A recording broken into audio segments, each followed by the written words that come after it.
Hi guys! இன்னைக்கான video எத பத்தின்னு பார்த்தீங்கன்னா, நமக்கு ஒருத்தர் கமெண்ட் போட்டிருந்தாரு. "கனடா வர்றது எப்படி? கன்சல்டன்சி ஏதாச்சும் இருந்தா சொல்லுங்க" அப்படின்னு சொல்லி. ஹெல்ப்பர் ஜாபா இருந்தா கூட பரவால்ல அப்படின்னு சொல்லியிருந்தாரு.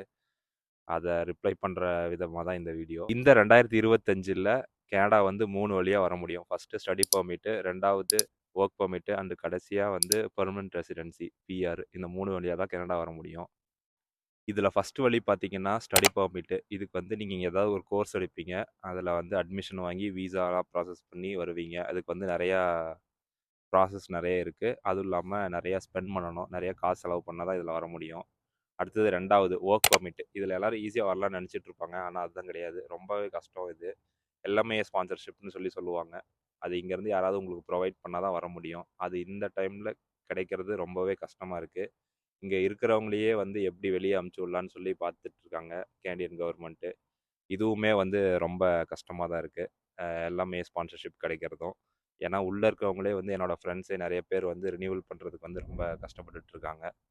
அடுத்தது 3வது பெர்மனன்ட் ரெசிடென்சி. இதுக்கு வந்து உங்களுக்கான ரைட்டான education skill and knowledge, experience இது எல்லாமே இருந்துச்சுன்னா, நீங்க கவர்மெண்ட் போர்ட்டல்ல நீங்களே அப்ளை பண்ணி வர முடியும். இதுக்கான ஒரு சில சிஆர்எஸ் பாயிண்ட்ஸ்ன்னு சொல்லி வச்சிருப்பாங்க.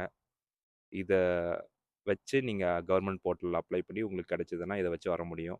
இத வச்சு கிடைக்குதான்னு ட்ரை பண்ணி பாருங்க. கிடைக்குதான்னு. கிடைச்சதுன்னா இத வச்சு வர வர பாருங்க. மத்தபடி மத்த 2 ஆப்ஷனுமே வந்து கொஞ்சம் கஷ்டம் தான். ஆ என்னன்னு சொல்லி நீங்களே முடிவு பண்ணிக்கோங்க. இதுதான் இப்ப இருக்க கனடாவோட கண்டிஷனு.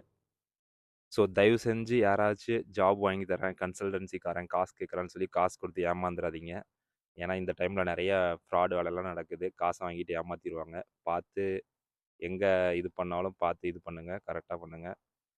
காச குடுத்து ஜாப் வாங்கி தரேன்னு சொல்லி யாருக்கிட்டயும் காசு குடுத்து ஏமாந்துறாதீங்க. ரொம்பவே கஷ்டம் தாங்க ஜாப் வாங்குறது கனடால.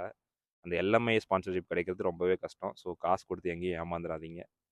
அண்ட் இதே மாரி நெறைய யூஸ்ஃபுல்லான இன்ஃபர்மேஷன் பார்க்க மறக்காம சப்ஸ்கிரைப் பண்ணிக்கோங்க.